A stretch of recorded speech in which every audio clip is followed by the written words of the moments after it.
और बड़ा दर्दनाक कर्बनाक हादसा था। तो मौला का कमसिन जाकिर, फिर अल्लामा शहीद हसन तुराबी साहब का फर्जंद और एक और कोई मोमिन जवान किस तरह शहीद हुए। अल्लाह उनके दर्जात मज़ीद बुलंद फरमाए। ये ज़माना है और ये आखिरी ज़माने की अलामात में है। इस तरह की अमवात का होना, बारिश का ना होना, मतलब बेपनाह चीज़ें हैं जो आखिरी ज़माने की अलामात में है। लेकिन एक बात और बता दूं, मेरे मौला का ज़हूर अलामात के पूरा होने या न होने पे मुनसर नहीं है। मर्जी है तुम्हारी, बस इज़्न इलाही का इंतज़ार है। जब इज़्न मिलेगा गैब का पर्दा उठ जाएगा। अजीब बात यह है कि हम बस ज़िंदगी गुजार रहे हैं। देखिए सरकार, ज़िंदगी गुजारना कमाल नहीं है। ज़िंदगी तो सब गुजार रहे हैं, कामयाब ज़िंदगी गुजारना कमाल है। अजीब है, ज़िंदगी गुजारना, ज़िंदगी तो सब गुजार रहे का कामयाब ज़िंदगी गुजारना कमाल है। और कामयाब ज़िंदगी का बस एक ही राज है। अब आपके हवाले है जुमला, नबी ने बतला दिया, कामयाबी सिर्फ अली के साथ मिलती है। नबी की हदीस है, याद रखिएगा इस बात को, कामयाबी सिर्फ अमीरुल मोमिनीन के साथ है।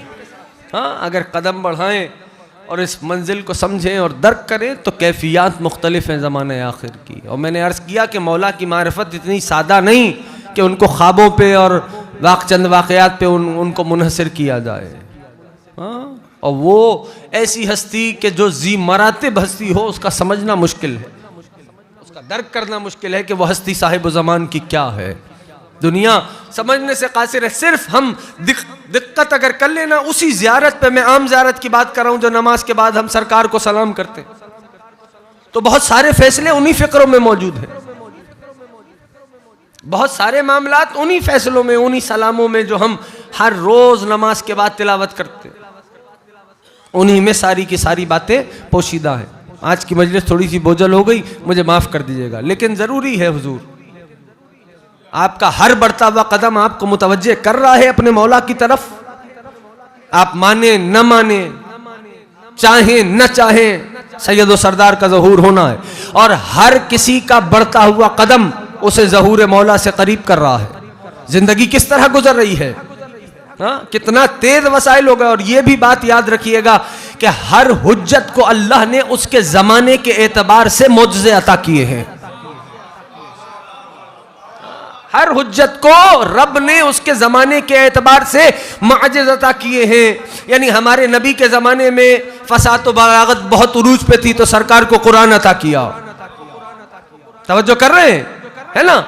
इसी तरह कलीमुल्लाह का ज़माना देख ले और ये भी बात बावर करें कि हर यानी मोजज़ा उस वक्त तक रहता है जब तक साहिब मोजज़ा रहता है। साहिब मोजज़ा रुखसत हुआ, मोजज़ा भी उसके साथ रुखसत हो गया।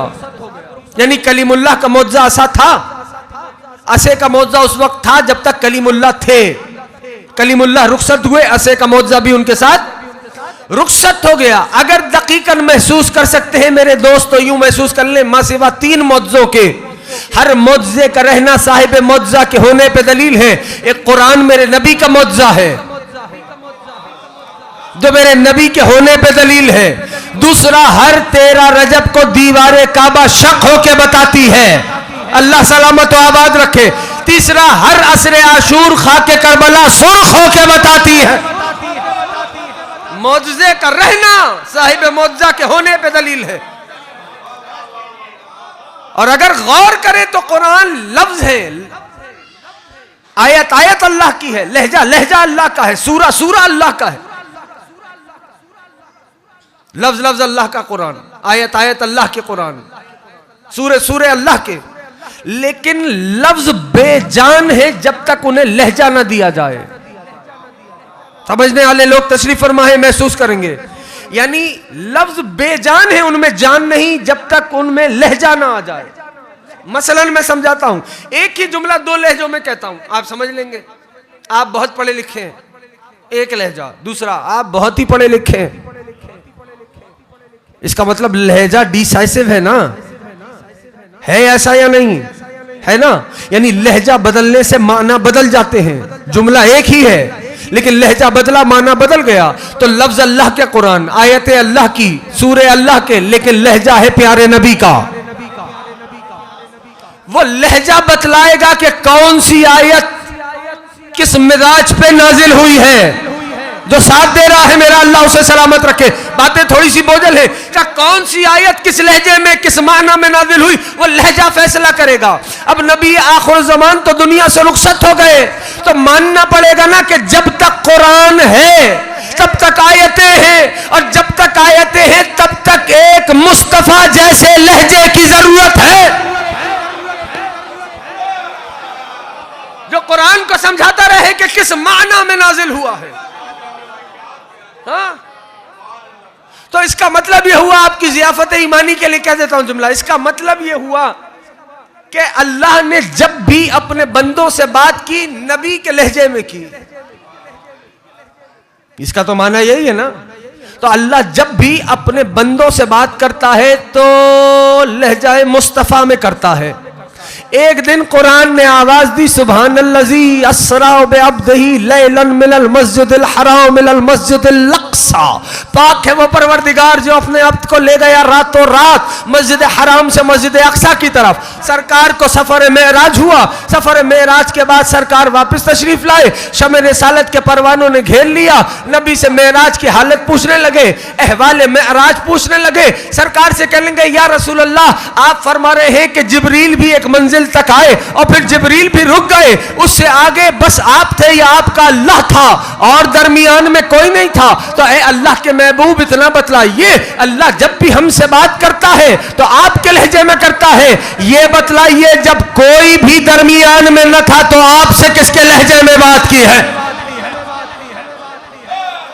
जब कोई भी दरमियान में न था तो आपसे किसके लहजे में बात की। अचानक से अगर यहां से कोई दाखिल हो जाए तो मैं भी देखूंगा, आप सारे देखेंगे, होगा या नहीं। बस यहां सहाबा किराम का सवाल मुकम्मल हुआ, उसके घर का दरवाजा खुला जिसके घर का दरवाजा मस्जिद में खुलने का हुक्म था। ना ठहरो, मैं एक जुमला और कह दूं, मस्जिद में उसी के घर का दरवाजा खुलेगा कि जिसके हुजरे में और मस्जिद में तहारत में फर्क ना हो। साहिब ज़मान नारे